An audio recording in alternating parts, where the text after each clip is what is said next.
அப்ப முதல்ல நம்ம சொன்ன மாதிரி ஹெல்த் பார்த்துக்கணும். ரெண்டாவது, இப்ப நம்மள சாதாரணமா இருக்கிற ஒரு பூச்சி கூட நம்மள்ட்ட எகிரி வரும். சிங்கம் வந்து பாத்தீங்கன்னா அது ரொம்ப சோர்வடைஞ்சு ஒரு மாதிரி படுத்திருக்கு. பூச்சி வந்து எகிரி பார்க்கும். சின்ன பூச்சி கூட சிங்கம் எழுந்துரு அப்படின்னு வம்புக்கு வரும். அப்ப சிங்கம் போய் அந்த பூச்சிக்கிட்ட போய் கர்ஜிக்காது. ஏன்னா அதுக்கு 5 அறிவு தான் இருக்கு. அது கர்ஜிக்காது. நமக்கு 6 அறிவு இருக்குன்னா நம்ம எப்படி நடந்துக்கணும் மனுஷங்கள்ட்ட? நமக்கு நம்ம வந்து கொஞ்சம் தாழ்ந்து போறோம்னா பூச்சி எறும்பெல்லாம் கூட நம்மள எட்டி பார்க்கும். ஆனா நாம தான் புரிஞ்சுக்கணும், நம்ம நேரம் சரியில்லை, நாம வந்து இதெல்லாம் விட்டு விலக பார்க்கணும். எல்லா நேரத்திலையும் எல்லாரோடையும் சண்டை போட்டு எல்லா விஷயத்திலையும் ஜெயிக்க யாராலையும் முடியாது, நாம உட்பட. அப்ப இந்த சூட்சமத்தை புரிஞ்சு நம்ம நடந்துக்கணும். சண்டை போடுறத விட சாணக்கியனா இருக்கிறது தான் இப்போ இந்த காலகட்டத்துக்கு முக்கியம். இதுல ரொம்ப ரொம்ப முக்கியமான ரீப்ளேஸ் பண்ண முடியாத ஒரு பிரச்சனை பணத்தால வரக்கூடிய பிரச்சனைகள், மனதால் வரக்கூடிய பிரச்சனைகள். இந்த 2 தவிர உடலால் வரக்கூடிய பிரச்சனை, இந்த 3 தவிர வேற பிரச்சனை மனுஷன் வாழ்க்கையில இருக்கவே முடியாது. ஒன்று பணம், இன்னொன்று மனம். இந்த உறவு பிரச்சனை கூட மனம் சார்ந்ததுன்னு சொல்லிடலாம். ஆக இந்த பணம் மனம் இந்த 2ஆல வரக்கூடிய பிரச்சனைகள் தான் உலகத்துல எல்லா மனிதர்களுக்கும் இருக்கக்கூடிய பிரச்சனைகள். உடல் ஆரோக்கியத்துல கூட பிறகு சில பிரச்சனைகள் வரும், அதுவும் கூட நம்ம எடுத்துக்கணும். ஆனா இந்த பணத்தால வரக்கூடிய பிரச்சனை என்ன அப்படின்னா, நல்ல முக்கியமா கவனிங்க நான் சொல்றத. இந்த பிரச்சனைகள் வரும்போது, இந்த பணசால நம்ம கடன் தொல்லையால் நம்ம பிரச்சனை வரும்போது அந்த பிரச்சனையுடைய பாதிப்பு அவ்வளவா தெரியாது. அந்த பிரச்சனை முடிஞ்சதுக்கு அப்புறம் தான் அந்த பாதிப்புகள் அதிகமா தெரியும். இது பணம் சம்பந்தப்பட்ட பிரச்சனைகள். மனதால் வரக்கூடிய பிரச்சனைகள் கொஞ்சம் மாறுபட்டது, அப்படியே ரிவர்ஸ். பிரச்சனைகள் வரும்போது நமக்கு அதனுடைய ஆழமும் பாதிப்பும் அதிகமா இருக்கும். பிரச்சனைகள் முடிந்த பிறகு அந்த பாதிப்புகள் இருக்காது, கம்மியாகும். அதே மாதிரி உடலால் வரக்கூடிய பிரச்சனைகள் மெதுவா அது இன்க்ரீஸ் ஆகிட்டே வரும். அது ஒரு ஸ்டேஜில் வரும்போது பணம் மனம் 2த்தையும் காலி பண்ணிடும். இதுதான் இந்த 3 பிரச்சனைகள். இந்த 3 விஷயத்திலுமே நம்ம கவனமா இருந்து தான் ஆகணும். இனிமேல் இதுதான் நடக்கும். இது அடுத்த 1 வருஷம் 1.5 வருஷத்துக்கு இதுதான் பிரச்சனைகள், இப்படிதான் இருக்கு, இதுதான் உண்மை. ரைட்? இதுல வந்து மாற்றி சொல்றதுக்கோ இல்ல வந்து பொய் சொல்றதுக்கோ எந்த வித அவசியமும் இல்லை. ஆனால் திருப்பியும் நான் சொன்னபடிதான், இது ஒரு பொற்காலம், அனுபவம் கொடுக்கக்கூடிய காலம், அனுபவம் பெறக்கூடிய காலம் தான் வாழ்க்கையில் பொற்காலம். அனுபவிக்கக்கூடிய காலம் பொற்காலம் அல்ல. இந்த வித்தியாசத்தை நீங்க புரிஞ்சுக்கணும். 4வது விஷயம், இந்த மாதிரி காலகட்டங்கள்ல பணம் சேரும்பாங்க. எப்பவுமே மனுஷனுக்கு நேரம் சரியில்லைன்னா பணம் அதிகமா வரும்னு சொல்லுவாங்க. ஏன்னா இப்படி சொல்றாரு சார் அப்படின்னு நீங்க நினைக்க கூடாது. இது உண்மை. அதாவது ஒரு மனுஷனுக்கு வந்து நல்ல காலம் இருக்குன்னு சொன்னா பணம் சேராது, நல்ல காலம் இல்லைன்னு சொன்னா பணம் சேரும். ஏன்னா அந்த பணத்தை சேர்த்தாதான் மனசு சபலமாகும், தவறான பாதைக்கு போகும். அப்பதான் தேவையில்லாத வேலைகள்லாம் அவங்க செய்வாங்க, அப்பதான் தண்டனையும் பெறுவாங்க. அப்போ பணம் சேருது ஒருத்தனுக்கு அப்படின்னாலே ஜாக்கிரதையா அதிகமா இருக்க வேண்டிய காலகட்டங்கள் அப்படிங்கிறது புரிஞ்சுக்கணும். ஏன்னா பணத்தை பொறுத்த வரைக்கும் அது வந்து தண்ணி இருக்கு இல்லையா, அதுவும் பணமும் ஒரே தான். பணமும் தண்ணியும் ஒரு இடத்துல இருக்காது, நீங்க இதை புரிஞ்சுக்கணும். மிகப்பெரிய பணக்காரர்கள் உலகத்திலேயே என்ன நினைக்கிறாங்கன்னா, நாம் 500 வருஷம் வந்துடுவோம், இந்த 50,000 கோடியை சம்பாதிச்சு இருக்கிற வரைக்கும் அனுபவிச்சுட்டு போயிடுவோம், அதுக்கப்புறம் நமக்கு இருந்தா என்ன இல்லைன்னா. அவங்கள்ட்ட கூட பணம் டெம்பரரியா தான் இருக்கும். 10 வருஷம் 20 வருஷம் நான் சம்பாதிக்க ஆரம்பிக்கும் போதே 30-35 வயசு ஆயிடுது. ஒரு 30 வருஷம் பணம் இருக்குமா அந்த பணத்துக்கு? அதுக்கப்புறம் சுவிஸ் பேங்க்ல கோடி கோடியா சேர்த்து வச்சாலும் அந்த பணத்துல இருந்து 1 ரூபாய் உங்களை காப்பாற்ற முடியுமா? முடியாது. அப்போ எல்லாரும் புரிஞ்சுக்க வேண்டிய விஷயம் ஞானம் அஜ்ஞானம் 2 இருக்கு இல்லையா. அப்ப பணம் வந்து தண்ணி மாதிரின்னு சொல்லுவாங்க. சிம்மராசிக்கு நம்ம தான் சொல்றோம். இந்த பணம் இன்னைக்கு உங்கள்கிட்ட வருது, நாளைக்கு இன்னொருத்தர்கிட்ட போகும், அதுக்கப்புறம் இன்னொருத்தர்கிட்ட போகும், அப்படி சுத்தி மறுபடியும் உங்கள்கிட்ட வரும். இது சுழற்சி முறையில இருக்கும். தண்ணி எப்படி ஒரு இடத்துல தங்காது, அதே மாதிரிதான் பணம் ஒரு இடத்துல தங்குச்சுன்னா அந்த பணத்துக்கு பிரயோஜனமும் இல்லை. பணம் சுத்தி வந்தா தான் அதுக்கும் பிரயோஜனம். அந்த மாதிரி செல்வம் சேரும் போது உங்களுக்கு எவ்வளவு தேவையோ சேர்த்து வச்சுட்டு, தேவையில்லாத அதிகமா நீங்க நினைக்கிறத ஏதோ ஒரு பர்சன்டேஜ தர்மத்துக்கு நீங்க யூஸ் பண்ணீங்கன்னா, நம்ம பகவத்கீதையில கிருஷ்ண பரமாத்மா சொன்ன மாதிரி ஆண்டவனோட பெருசு தர்மம். இதை சொல்லக்கூடிய தத்துவம் இந்து மதம். இப்ப வேலை செய்யற இடத்துல பாத்தீங்கன்னா பல சிம்மராசிக்காரர்கள் அப்படியே ஒன்றிடுவாங்க. ஆபீஸ் அப்படியே ஒரு பொண்டாட்டி மாதிரியே தொழில். இது வந்து இதை போல ஒரு குற்றம் வந்து கிடையாது. வேலை செய்கிற இடத்துல நியாயமா நேர்மையா இருக்கணும் அப்படிங்கிறது தப்பு இல்லை.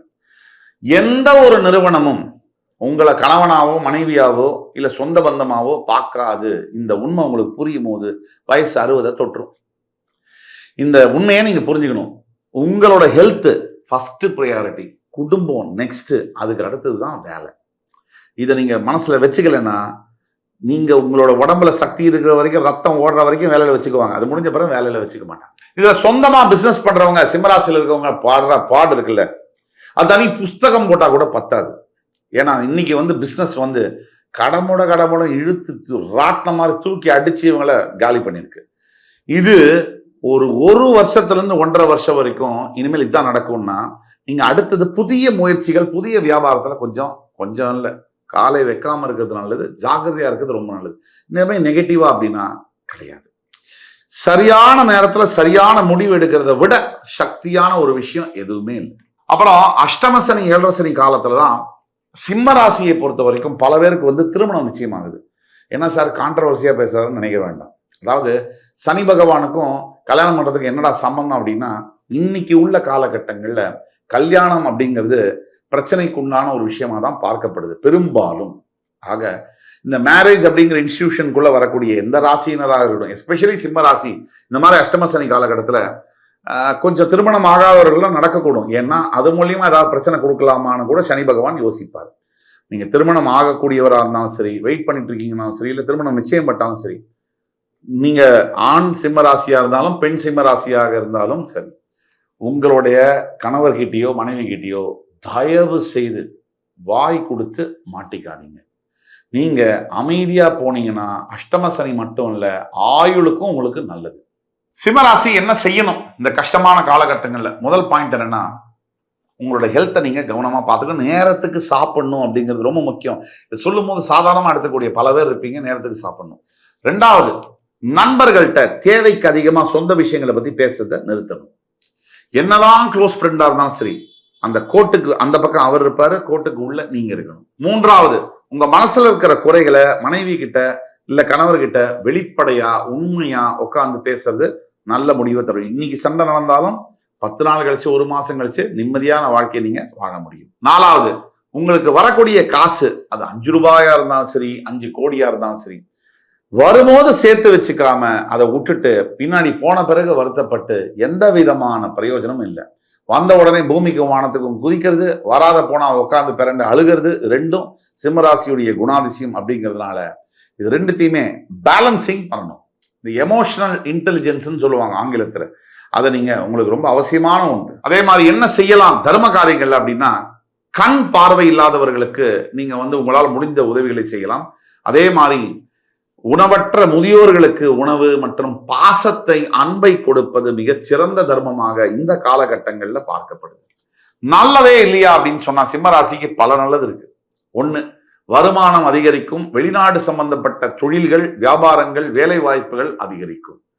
சிம்மராசியை பொறுத்த வரைக்கும் காதல் அப்படிங்கிறது திருமணமா மாறக்கூடிய ஒரு பீரியட் தான் இந்த பீரியட்.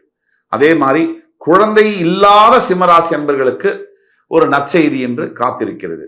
அதே மாதிரி இதுவரைக்கும் பெருமைப்படாத சிம்மராசியில் இருக்கக்கூடிய தகப்பனார்களுக்கும் தாய்மார்களுக்கும் குழந்தைகள் மூலியமாக நல்ல பெருமை கிடைக்கக்கூடிய ஒரு காலகட்டமாக இந்த காலகட்டங்கள் பார்க்கப்படுகிறது.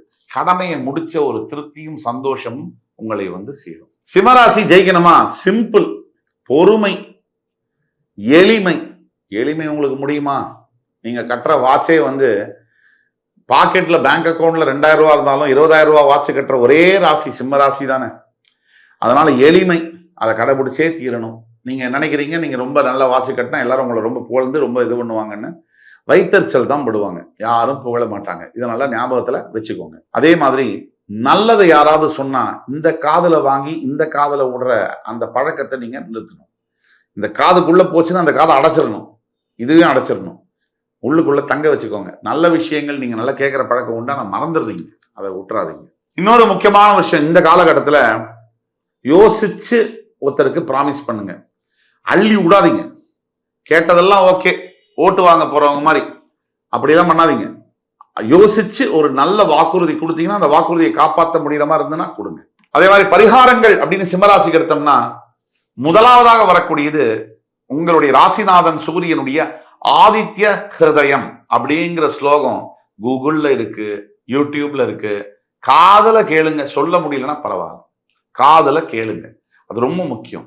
ஒவ்வொரு ஞாயிற்றுக்கிழமையும் சிவபெருமான் கோவிலுக்கு போய் சிவ ஆலயங்கள்ல தீபமேற்றி சிவபெருமானுக்கு அபிஷேகம் ஆராதனை செய்து தர்மங்களை சிவ ஆலயங்கள்லயே செய்யறது உத்தம பலனை தரும். இது எதுவுமே நடக்கலையா? பைரவ வழிபாடு. கால பைரவருக்கு உங்களுக்கும் அவ்வளவு ஒரு கனெக்ஷன் இருக்கு. பைரவ வழிபாடு, உணவற்ற திருநாய்களுக்கோ நீர் கொடுப்பது, உணவு கொடுப்பது, இதெல்லாம் உங்களுக்கு வாழ்க்கையை மாற்றக்கூடிய அளவுக்கு பலன் தரும். இதெல்லாமோட முக்கிய பரிகாரம் மனைவிய மரியாதை இல்லாம பேசாம இருக்கிறது, கணவனை மரியாதை இல்லாம பேசாம இருக்கிறது, பெத்தவங்களுக்கு சாப்பாடு ஒழுங்கா போட்டு அன்பா 2 வார்த்தை பேசி ஆதரவா இருக்கிறது. இதுதான் முக்கிய பரிகாரம். குழந்தைகள்கிட்ட உங்களுக்கு ஆபீஸ்ல உள்ள வியாபாரத்தில் உள்ள பிரச்சனைகளை காமிக்காதீங்க. இந்த எபிசோடு உங்களுக்கு பிடிச்சிருக்கும் நம்புறேன். அடுத்து வரும் வேறொரு சந்தர்ப்பத்தில் வேறொரு நிகழ்ச்சியில உங்கள் அத்துணை பேரையும் சந்திக்கும் வரை உங்களிடமிருந்து விடைபெறுவது உங்கள் சுபாஷ் பாலகிருஷ்ணன். நன்றி, வணக்கம், வாழ்க வளமுடன்.